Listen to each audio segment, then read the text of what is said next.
Welcome back, everybody, to Triton Cup 55. Thank you very much for joining us. We have an incredible winners finals coming up for you here between two very, very talented teams and teams that are challenging the meta as well, which is brilliant. My name is Chili Boy, and I'm joined by the wonderful Spy. How are you doing? I'm doing really great, and I especially love the map mode that we're playing here. It's Zones Flounder Heights. I absolutely love this map mode. How do you feel about it, Chili? I literally always forget. I think it's chaotic in the best way possible. I think it can get very, very challenging to retake, though, if you lose your plat and kind of lower area. But I think we've got two teams here that are playing at such a high caliber that they will find avenues around that. I mean, Gimmick Propaganda's run so far has been incredible. They've only lost one game, which was against 4,500 credits in the semi-finals, but 1,600 Vbucks, loving the names, have also had a very good run. It seems the secret to being a good team is just to name yourself after gaming currency, guys, so bear that in mind. But you told me, Spy, that this team is normally known as 1,500 Vbucks, and they've upgraded themselves. Yeah, usually it's known as 1,500 Vbucks if I remember correctly, and I feel like that's just hilarious. Maybe it's another team, maybe they're just trolling, but I feel like they've been playing the Battle Pass. Also, I feel like, Chili, we know how chaotic Splat Zones Flounder Heights can get, you know, that one match. That match with the overtime recap, yeah, and was it Tricks on Inkbrush that just had an incredible display? That Flounder Heights always tends to give us some of the more kind of entertaining Splat Zones games. So let's hope we kind of start strong here. By the way, I think we're gonna have to cancel this match because our streamer is on blue team. I was wondering why we had a preview of one comp earlier. Okay, so this is not a preview yet into the comps and what people will be using, so we are going to have to... whoopsie daisy, we're going to have to pause here. That is not high-level gameplay tech you're seeing there, folks. That is a bought mission kind of code. Even see it, so it's okay. But yeah, folks that have been with us for the tournament so far will be familiar with some of the compositions that Gimmick Propaganda has shown. They have Q, who is just an absolutely incredible charger. They nearly got a quad in the last set, which was just absolutely disgusting. We have players like Max, who's doing a very good job with the Vanilla Slosher, making a case for that weapon. We have the Shadow, who is the only person that makes the Tenta Brother look like a functional weapon in Splatoon 3. And a really talented dually Scotches player whose name escapes me. I'm really sorry about that. I will clarify when we get back into the. Jared. Jared is the dually Scotches player. So there's going to be an uphill battle for 1,600 Vbucks here, but they have also had a really good run so far. Staying in on winner's side in a tournament this competitive is nothing to take lightly, and they've just beat RR plus S3-1, who had a really good showing against Nightmare Mafia in the quarterfinals. So yeah, this is two really high caliber teams, and I really look forward to seeing what they bring. Yeah, I didn't really watch the matches before because I was addicted playing Tears of the Kingdom. I feel like some people can relate. We might need to start a GoFundMe. Now we're really getting into things because the commentator is finally on spectator mode. So and now I don't have weapon previews. I'm sorry, our good old streamer Brownie is here. And yeah, I feel like us having to cancel that match is already showing us how chaotic Zones Flounder can get. Yeah, hopefully it's a good omen and not a bad one. But really looking forward. We haven't seen much of I don't think we've seen 1,600 Vbucks on stream, so I'm not sure what their composition is going to be. But really interested in what they bring. Obviously, they're going against a very unconventional composition, hence the name Gimmick Propaganda. But I like propaganda of that variety. I think. We have tier lists for a reason. We have discussions about weapon kits and strengths for a reason. But incredible fundamentals and team gameplay are the thing, kind of first and foremost, that really matters as we get into the higher levels of play. And I think Gimmick Propaganda have shown that time and time again this evening. So hopefully no more technical issues. Hopefully we're going to get into the swing of things, but we are possibly going to have to start a GoFundMe for Spy's Tears of the Kingdom addiction, because he was still playing when he joined chat. So sorry. Okay, I was just trying to get my proxies off. Okay, but now you were like talking about weapon variety. I feel like I would have discussed the new weapons with you that are going to appear in Sizzle season, but You told me that you haven't watched it yet, so like I'm gonna keep my mouth shut. Also, we see Dapple Nouveau. I feel like that's really cool, especially for our beloved TO Alice. Yeah, incredible. Representing Dapple Productions, Jared, we appreciate it. And Q, rather than going for a charger, has gone for the Flounder roller, but I think also makes sense on this map. Gimmick Propaganda are getting the first cap, but it's 2 aside, so everything to play for. Very, very early days, but it looks like they're holding the zone quite well so far. I mean, that was really just an awfully chaotic start because a lot of people of 1600 Vbucks were immediately picked off, so now Gimmick Propaganda has a lot of chances to maybe get into their zone a little bit. And now, you know, the ball pit is kind of being really defensive here because they can't really go in that far. You see Fantar using the good old Booyah Bomb to its disposal. And now they, like 1600 Vbucks has a lot of chances to push, and we see Acer kind of battling the Dapples right now. The Dapples get a pick on the ballpoint splat lane. So now 1600 Vbucks has some good chances to maybe get the lead, but it's still really open because Gimmick Propaganda is really good in this right now. I mean, they have a good lead built up so far, so I feel like it's important to see how they're gonna develop this. Definitely. We've got the missiles coming out for Gimmick Propaganda there, which I imagine is going to be the signal to make those aggressive plays and get in there. So far, struggling to get the picks though. 1600 Vbucks managing to keep all 4 players alive. Really nice kind of movement and positioning here to play it safe and just keep the pressure on really as well. It has been a bit of a running theme in the matches we've seen tonight that there's a lot of aggressive play and kind of revenge picks. Splat Zone's traditionally quite a passive mode. We haven't really seen that this tournament, but 1600 Vbucks showing it has not been any fluke that they have made it this far into the tournament. They have managed to get the zone down to 21, which is no joke at all, but Gimmick Propaganda finally getting those picks they needed, finally getting a recap, and you're probably going to see here, Spy, why Gimmick Propaganda is so scary once they have a map advantage. Yeah, like they have some really aggressive weapons. I mean, they have the Dapples, which have shown to be really effective in this for some reason. I feel like that's just really the skill that this player has really shown. And I mean, we have a junior which can output some good bubbles if they just stay at that one zone. And I mean, the Slaughter has been doing a really good job, especially using those tri-strikes to cap the zone. And I mean, the Flameza, it's a Flameza, it does missiles. Nothing more to say here, honestly. And yeah, that was like really interesting. Yeah, I mean, it's all the Flings have to do, to be fair. You know, stay up, get missiles, hold map, and you can bet a player of Q's caliber is going to find a strategy like that more than kind of comfortable to do. Bit messy here now. We've got 2 players down the side. Lots of kind of splats and revenge kills. 3 down on Gimmick Propaganda. This is 1600 Vbucks chance to cap, and they're not capping. They need to sort out that zone. They need a penalty because Gimmick Propaganda are very, very scary. They have managed to do that, which is brilliant.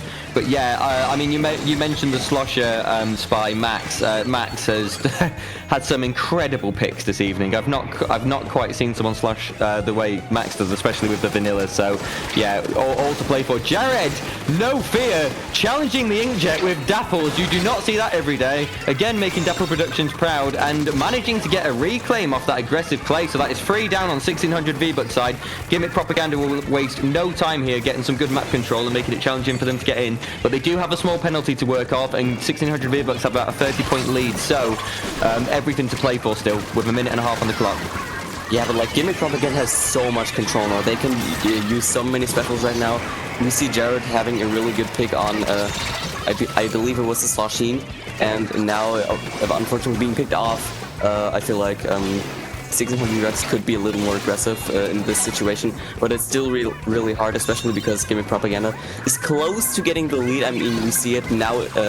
Gimmick Propaganda has a lead, and it's only 1 minute left, so they have like 1600 Vbucks really has to maybe step up their game. I mean, they can still take their time a bit, but they have a huge penalty to work off, and we see that Gimmick Propaganda has so much control. I mean, they're rapidly losing it, but they still have some special output that they can take an advantage of.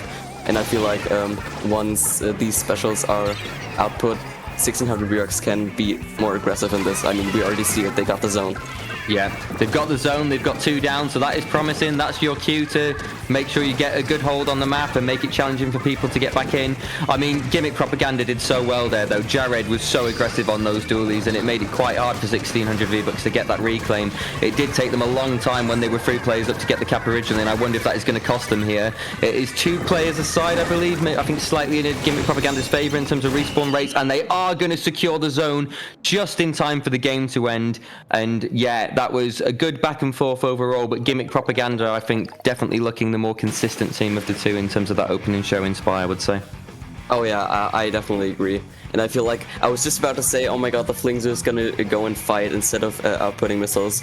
Yeah, that's when the match ended. I was like, oh, okay. I always just see missiles as like the war signal for the rest of the team to go in and go absolutely crazy while the enemy team gets forcibly displaced. And I think, you know, there's been a good patch to the missiles. They're not as spammable now. Of course, when you're firing them, you have to wait for your special meter to go back down before you can start charging them. It has made them a little bit more reasonable, but they are still incredibly unfair in terms Annoying, of the force awful, displacement. Broken. I don't know if I'd go as far as broken, but certainly very, very, very, very tilting to be on the receiving end of, I think, is the probably diplomatic way I'll put it for now. I understand the argument for broken, but I'm not going to open up that can of worms. But of course, we are in winners finals here, so we do have the privilege of a best of 5 set. It is going to give 1600 V-Bucks a chance to adapt to that initial encounter and see what they can do. It also means we're in counter pick central from this point forward, so we're going to see what maps people feel particularly strong on and see if that's enough to kind of turn the tides of battle. Looking at that original game, Spy, where do you think it went wrong for 1600 V-Bucks, and what would you say they need to do going into the next game? I feel like they were kind of overrun. I feel like that Dapple Nouveau really did a good job at kind of being a distraction for us and maybe getting some picks. I feel like it was just kind of the Dapples that were the most aggressive part in this. And I feel like there's just the amount of tri-strikes, the slosher output, I feel like 1600 V-Bucks were not really prepared for that. And so they lost a lot of control. But yeah, how about you? I feel like you may be a better analyzer than I am. I don't say so, short, Spy. I think you're brilliant. But no, I largely agree with kind of what you're saying. I think it was really costly when 1600 V-Bucks had 4 players up to 1, and that whole zone was still in Gimmick Propaganda's favour, because there's consequential for 2 reasons. One, their timer wasn't ticking as quick as it could be, but it also forced them to give up an advantageous position just to go back and paint the zone. And I think that allowed, you know, Gimmick Propaganda, they only need a few seconds to really set back up and apply the pressure, and I think they really took advantage of that slight clunkiness from 1600 V-Bucks. But I think 1600 V-Bucks did play really well when they did have advantage, and I think, you know, these are players that have shown that they are really capable of playing at a high level. So we're going to Mahi Resort, which is a much smaller map. We've gone from a map where you've got plethora of options to kind of get back in very open space to a much more suffocating map. But I could see the comp that 1600 V-Bucks ran being really strong here, and it being a much more messy game for Gimmick Propaganda, so we'll have to see. I mean, I'm kind of afraid of seeing the Dapple Nouveau just rolling off the map. I feel like that's something that would be hilarious. Oh, but we see a Tetra, it's even worse. And Squiffer! Oh my god. I love me some and Squiffer. 10, I love 10. Yeah. And we see Zekoflin's Flounder scope on the side of 1600 V-Bucks, which is also kind of an off-meta pick. Beautiful compositions. Oh my god, what happened to Gimmick Propaganda? Wait, Hello? what the hell? 3 down! We're 10 seconds in! Whoa! I'm not sure what happened there. I don't know if anyone fell off or if that was just an incredibly aggressive opening. Maybe 1600 V-Bucks have just mastered their rollout on this map, but oh my gosh, 1600 V-Bucks immediately setting the tone for this game, and yeah, not messing about at all. We've seen a bubble already come out for Gimmick Propaganda to try and get a bit of reclaim. They have managed to do it, but they've lost 2 plays again immediately, so this should, all things considered, be a recap for 1600 V-Bucks. Nice use of the ink back to stall, Q bobbing and weaving around that pillar, and it looks like they have been struggling even with the numbers disadvantage to cap, but 1600 V-Bucks now reclaiming that lead. But what was that opening, Spy? Yeah, it was absolutely aggressive. We were just chit-chatting and suddenly everything fell apart, and I feel like I was just about to compliment how Acer really had an ace up his sleeve. You know, that's a terrible. that was the worst talk I've ever done. Okay, no, but I feel like really the aggressive. Wait, I just realized there were 3 down on the side of 600 V-Bucks. What is happening? What is happening? I mean, this is Mahi in a nutshell. You know, nowhere is safe on Mahi. You are not going to get away with being passive on this. Shadow is incredible how aggressively they play this weapon, and they do such a good job of using that Brella, using the Inkvac to give them more aggressive players complete safety in what should be incredibly unsafe situations. Incredible turnaround kill there, and now very smart decision to retreat, but they've allowed Jared to go in deep and get a few trades. I think Shadow on Tenta Brella is just such a fantastic offensive enabler for their teammates. Yeah, and like, to be honest, I really didn't expect the outcome so far, because I feel like 1600 V-Bucks was just so aggressive. They immediately got a lot of picks, and as we see now, they got 3 picks again. Now they're in a really good spot again to work off the penalty, and I feel like it's just gonna be this kind of back and forth situation again, where 1600 V-Bucks has a lot of control. And then, wait, we're literally experiencing it now. I was just about to tell you how Gimmick Propaganda is probably gonna push in again and get a lot of kills. Oh, there's a wipeout. Okay. What the hell? This is high-level offensive gameplay. I adore it. Anyone that says Splat Zones has to be like a passive and dull experience, you know. Take a look at what these players are doing. This is non-stop. This is incredible. Q being an absolute nightmare there, not only denying space for 1600 V-Bucks on their kind of pillar, but using it to really keep people at bay. Fantastic retake by Vbucks. Really clutch pick there by Cappy. Very nicely done. They're going to get Q as well. They're on a tear here. They see Jared. They got Jared. That's a beautiful triple. Shadow down as well. Beautiful gameplay. Recap for 1600 Vbucks, but Gimmick Propaganda have shown that they can retake the zone incredibly quickly, so Vbucks have to figure out how they stop Gimmick Propaganda doing that. Yeah, I feel like right now Gimmick Propaganda just kind of wants to stay a little bit focused and just kind of work on getting a lot of control. And I feel like right now they just kind of want to give 1600 V-Bucks the lead, because they don't really have any choices right now. But 1600 V-Bucks is absolutely slaying them. We see a lot of kills being brought out. We see the Squiffer being a little bit tormented right here. They're just being picked up by the machine. And like, that is doing an absolutely good job. What the hell is happening? But they just got the recap remover. What is going on? They keep doing this, like Gimmick Propaganda keep doing this, even when they're at a massive numbers deficit. They know, you know, first and foremost, this is not about who gets the most kills per match. Getting kills matters, getting splats matters a lot, but the most important thing is we get that zone, we get that penalty, we keep ourselves in this game, we bide ourselves some time for a stronger retake later. And Gimmick Propaganda have done that time and time again. 1600 V-Bucks, incredibly consistent on this map though. They have retaken the zone every single time without fail. Gimmick Propaganda do keep getting those penalties, but it isn't phasing 1600 V-Bucks. Very dangerous situation as to go into the last minute though. They're losing a bit of ground. Q is an absolute nightmare with this Squiffer. Such good movement, really managing to apply pressure from many different angles. And with a numbers advantage right now, it looks like Gimmick Propaganda are going to try and go quite deep here and stop 1600 V-Bucks retaking. We'll see if that works. Yeah, I mean, I feel like it's just gonna be really hasty match in this again. I mean, we're almost at the overtime if it would occur. I mean, we just see it again. 1600 V-Bucks gets a recap and 3 people are down. Wait, no, never mind. There's a freaking wipeout. And right now, 1600 V-Bucks is in such a good spot. I mean, they have only 10 seconds left, but the Tetra is trying to go in, but it sadly fails. And right now, there's a lot of tri-strike output, and I feel like that will probably be it, because there's only the Tetra left, and with this new wipeout, 1600 V-Bucks won this. I am really confused. Chili, like, how was Gimmick Propaganda always getting the recap? Like, I mean, they lost, but it was just so sick, because they didn't really have a weapon that paints a lot. I mean, they had Tetras, they had Sloshers, they had the Squiffer and the Tent. How were they getting a recap? I mean, the first thing I've got to say is that was just an incredibly engaging match by both teams. Such an intense back and forth, just absolute pleasure to watch. So just, yeah, massive respect to every single player in this lobby right now.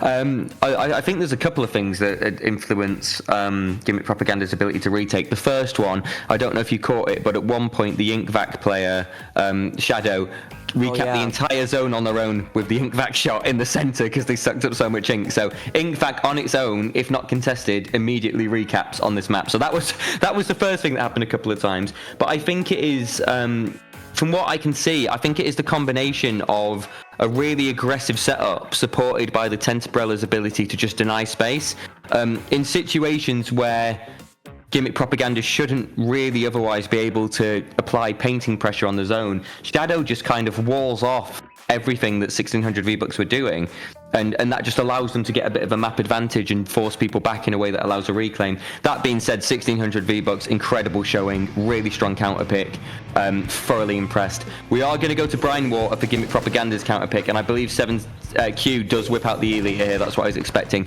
They were a monster with the Elite here last time, so let's see what 1600 V-Bucks can do to deal with that pressure. They've got a much more standard comp, but they have got the ballpoint spatling, which really struggles against the Elite, I would say. Oh yeah, and you were just talking about how Jared is a really good dually squelcher.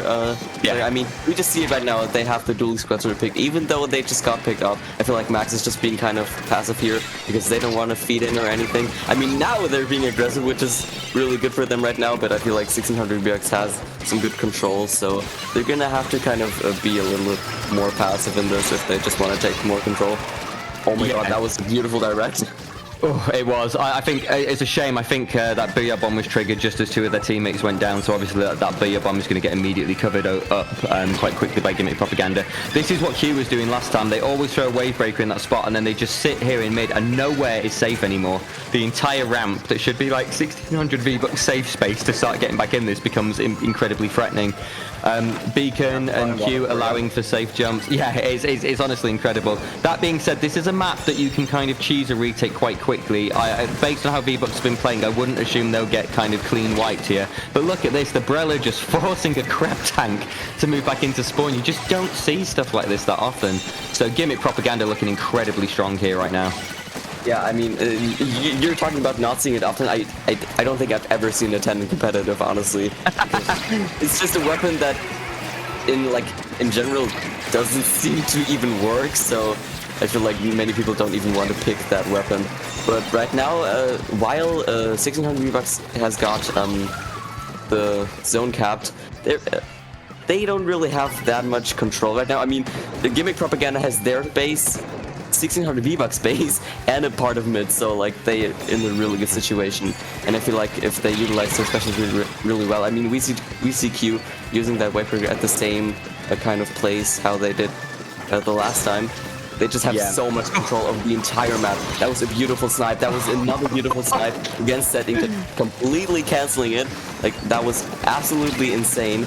And now we see Shadow just being a really good 10. Like, that was so insane how this weapon sometimes works. When people complain, it's just Shadow's charisma, honestly. It is. I mean, Shadow has no fear, and I respect the hell out of them for it. But honestly, Q is the kind of Elite player that makes people cry about Splatoon 3 map design.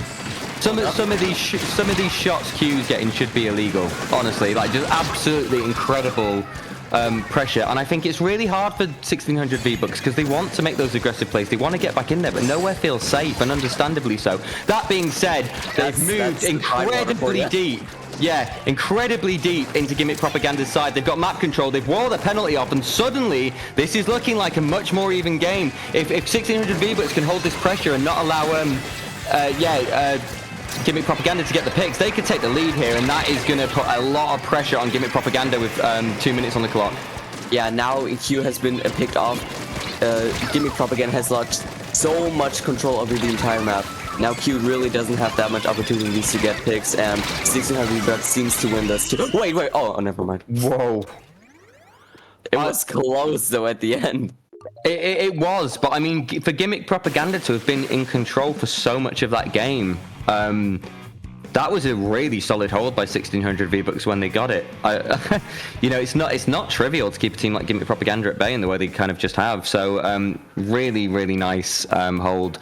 Really puts Gimmick Propaganda in a challenging position now because that was their counter pick. So, you know, they're going to get an opportunity to counter pick again. They've got another chance to kind of take a game back. But then, even if they win and they hold, they've got to go against 1600 V-Bucks next counter pick, and that is going to be challenging based on how they've been performing. So really impressed here. Gimmick Propaganda have kind of seemed undefeatable tonight up to this point, and now we are suddenly seeing just how good the competition in Triton Cups are these days. Yeah, honestly. And to be honest, I feel like Gimmick Propaganda just kind of shows us how dedicated players can win even off meta. I mean, up until now, it's a 2-to-1 for 1600 V-Bucks, but I can just see the dedication in the players just because they picked weapons that are usually not really viable in competitive play, especially high competitive play. But they're doing so well. Like, these matches are so close, and I feel like Gimmick Propaganda could really do this. But of course, 1600 V-Bucks is a very strong team, so I don't really blame them for being in a kind of rough situation with some of the weapons. No, of course. And you mentioned the Tentabrella. Epic Pikachu's just said in chat that Brellas are hard when they objectively don't work in this game. I agree completely. Despite what we're seeing from Shadow, this is a testament of Shadow doing well in spite of their weapon, not because of their weapon, I would say. But they're getting better. They have been addressed slightly, but they're still fundamentally not functioning as intended. Yeah, I mean, look. Like in 2 patches. Put it this way. I was a very, very salty Tri-Stringer main that we don't have a new Tri-Stringer kit coming. And then I remembered that at least my weapon works. So, yeah, I remembered that my weapon at least works, and I felt a bit better. Oh my god. We're going to Hagglefish Zones, which is a credible map. This is one of my favorite zone maps because blanks on either side, constant ability to get the jump on people, and nowhere truly feels safe. You often have anchors taken as safe a position as possible on the tent, but even that can be pressurized under the right circumstances. What are your thoughts on this one? I mean, I really like it. I feel like the flanks are a bit difficult, but at least this map has flanks. Two more flanks than most. Yeah, I feel like I like this map. I mean, there are better maps, but I really don't have anything against this map mode, and I'm happy when I play it personally. You on the ballpoint? I don't think I've seen them use the ballpoint yet tonight, so that's an interesting choice. I can see the value in both Fizzy and Jet as a kit, especially after the Inkjet's recent buffs, which have been very, very noticeable. 1600 V-Bucks going for a more kind of conventional composition, but absolutely nothing wrong with it. Very strong for this map. That being said, Gimmick Propaganda wasting 0 time, 20 seconds. Look at the map. The entire map is yellow. They were literally doing like the thing that 1600 V-Bucks did on the Zone's Mahi map. Like, what the hell? They immediately went so aggressive and they got him wiped out, like, in a matter of seconds. And now Acer is in such a tough spot. They were just popping crap, and now it's popped because of that good old Inkback. In the air. What the hell is Q doing? They literally just got 2 picks after each other. Like, that is insane how much ballpoint can do. We're seeing why they picked the ballpoint for this map mode. I think they are more than proving its worth. I gotta say, Acer, that was incredible movement. That was the best shot you had of getting out of that situation. I think that was as optimal as the movement could have been, while still getting, wrecked by the incredible pressure being applied by Gimmick Propaganda. I can't believe this, but it looks like we are on the... Maybe not, hold on. Are we on the... I don't want to commentate this, curse it. We just saw a flat 100-0 response by the team that were on their, the winner's kind of life. And that was just flawless offensive gameplay. I don't think I've got anything more I can add. Yeah, I don't think... I feel like you've said everything, and I feel like you're talking about Inkjet. Like, when that Inkjet buff got announced, I was like, maybe the special blue would be a little better, but I don't feel like it's gonna be good so that people would pick Inkjet weapons. Yeah, no, this special weapon is actually in a really good spot right now. Yeah, it's really noticeable buffs. I think it's very fair now how it kind of functions. You're rewarded for good aim and good kind of maneuvering, but you're still vulnerable in the ways that you were before, and obviously that's important from a kind of game balance perspective. Welcome to people that are trickling in and joining us, folks. My name's Chili Boy, and I'm joined by the brilliant Dr. Spy. We are currently in winners finals. 2-2 going into game 5 of what has been an incredible set so far against 2 incredibly talented teams. We are just pending what 1600 V-Bucks final counterpick will be. But yeah, I mean, folks, if you've got a weapon that you enjoy playing and you're hesitant about continuing to play it because of tier lists, because of what people are saying, just let Gimmick Propaganda be an education for you that, skill and good team gameplay triumphs over tier lists, because yeah, Shadow should not be able to do what they've done tonight. I mean, yeah, literally what Chili said. Like, if you're dedicated to play weapon, do it. I mean, I'm an Inkbrush player, and while the weapon is fairly good right now, I was still playing, like, in Splatoon 2, I was playing Vbrush. It had splashdown. But I was still dedicated because I love Splatoon. Also, we're going to Splatoon to Umami Zones, which, because of the news announcement of the Sizzle season, I like to call Brinewater 2, because I called Barnacles and Dime Brinewater 3. Honestly, Umami Ruins is way better than Brinewater, in my opinion. I love maps with dual zones because I think it makes so much harder to have kind of dominating holds, and I think it allows for quite good ways of stalling while teammates regroup after kind of numbers disadvantages. So in terms of composition, 1600 V-Bucks, they have their own ballpoint out for this one. Looks like we've still got the ballpoint on Gimmick Propaganda's part as well. So ballpoint, there's been some good representation for it tonight. Clearly a weapon to keep our eyes on. Really good trade so far. It looks like Gimmick Propaganda are getting the first cap, but they haven't got it easily, and they haven't got it in a dominating fashion like they did on Haggle. So I'm assuming we're going to see a much less one-sided game. I would really hope for that, given that it's a 1600 V-Bucks counter pick. But again, very, very strong showing by them so far. We literally just saw you cannot approach a ballpoint. Like, they were just off that edge, and they immediately got picked up. Like, Q has an eye of a freaking eagle. What is this? Like, they're so good with this weapon. Like, what the hell happened? Okay, they literally just got a wipe out of nowhere. I didn't even realize it. They're fast. This gameplay is extremely fast. You can just see how movement-based this is. It was fast, but it was coordinated, so there was real good kind of patience in terms of understanding where each other was and waiting for that one pick before the team kind of pushed together in motion. So 1600 V-Bucks, very nice reclaim here. We are seeing the nature of a dual zones map, meaning Gimmick Propaganda are focusing on one side for now to stop that. Shadow Wind with the ink vacuum, applying massive pressure that will immediately get the hold on one zone. But look at that, 1600 V-Bucks, no fear, recapping. Having a numbers advantage again, they've got to be careful here because Gimmick Propaganda could get a cheesy penalty. They have managed to hold that and get the cap again, so they will take the lead here.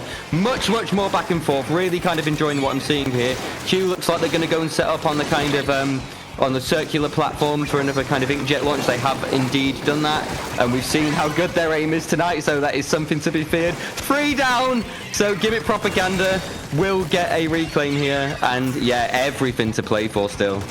Yeah, like, they lost so much control in a mere seconds. Like, the ballpoint on the side of 1600 really had no choice but to kind of back out. And now, Gimmick Propaganda has so much control, they can easily set up their enemies. The one person trying to jump out was literally being cancelled out. There are 3 people on one spot right now. Sadly, the Tenebrella got picked off. I never once thought that I would be saying Tenebrella in the commentating because, you know. And wait, I just realized Gimmick Propaganda got a really solid lead switch now, and 1600 V-Bucks is so conflicted right now. But they do use 2 specials up to their advantage. I mean, we saw the Booyah Bomb and the Ink Chat as well. But still, Gimmick Propaganda is in such a tough situation. I mean, they got 2 picks, never mind. And they've got to go in now. They can't hesitate. But they lost control. It's neutral right now. They literally just have to paint, and it's over for. Oh, wow! I got interrupted again, Chili Boy. You noticed? I think Q's Inkjet was invoking kind of the fear of God in 1600 V-Bucks there, to be fair. But I think one thing to really note in that game was Jared's movement as a dually squelcher there. They retreated and used the kind of zip line to move to safety, and as soon as they saw they had an opening, they just came straight back over and trapped the frontliner on 1600 V-Bucks, where they could have just kind of backed off, and that allowed them to hold that incredibly well. Incredible set by both teams. I mean, it's no surprise that both these teams reached winners finals with that performance, and 1600 V-Bucks, I think, have nothing to be ashamed of by that loss. But yeah, Gimmick Propaganda just did so well to not get disheartened after that game 3 loss, and yeah, just incredible showing, really. So that is our first kind of grand finalist. We're going to have a plethora of losers bracket kind of matches to check in on, just to kind of see who is going to be their competitors in the grand finals. But yeah, that was incredible stuff. Have you got any more thoughts on that? That set, Spy, before we go for a break? Incredible team play. I really liked watching these two teams play. It just shows me the beauty of competitive sometimes, because literally those weapon picks were so creative and it worked. It really worked, and I just appreciate that about how dedicated players do so much for the competitive scene here. Oh, they do. It's always such a fun thing to be a part of. I mean, I was very competitive in the Splatoon 1 days. I haven't been able to put the same time into Splatoon 3 on a competitive level, but it's so amazing to be a part of the community still through this avenue and see, play of this caliber. It is a constant education in the best way possible. We are going to take a short break, folks. Just while we identify where we're going to be going to next for our next losers round. Stay with us. More incredible gameplay to come. My name's Chili Boy, and I'm with the wonderful Spy. We'll see you soon. Yep.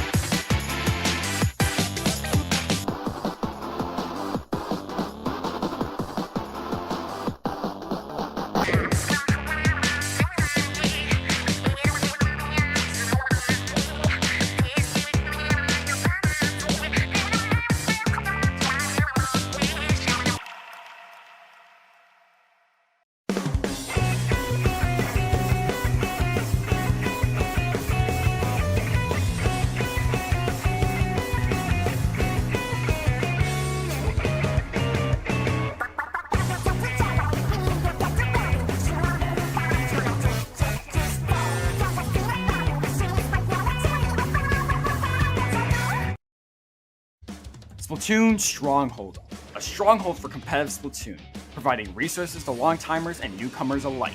If you're new to the competitive scene or still figuring out how to join, we have a getting started guide and plenty of other resources to help you in your journey.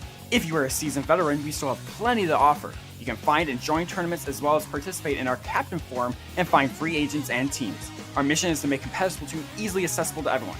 So what are you waiting for? Join the Splatoon Stronghold today!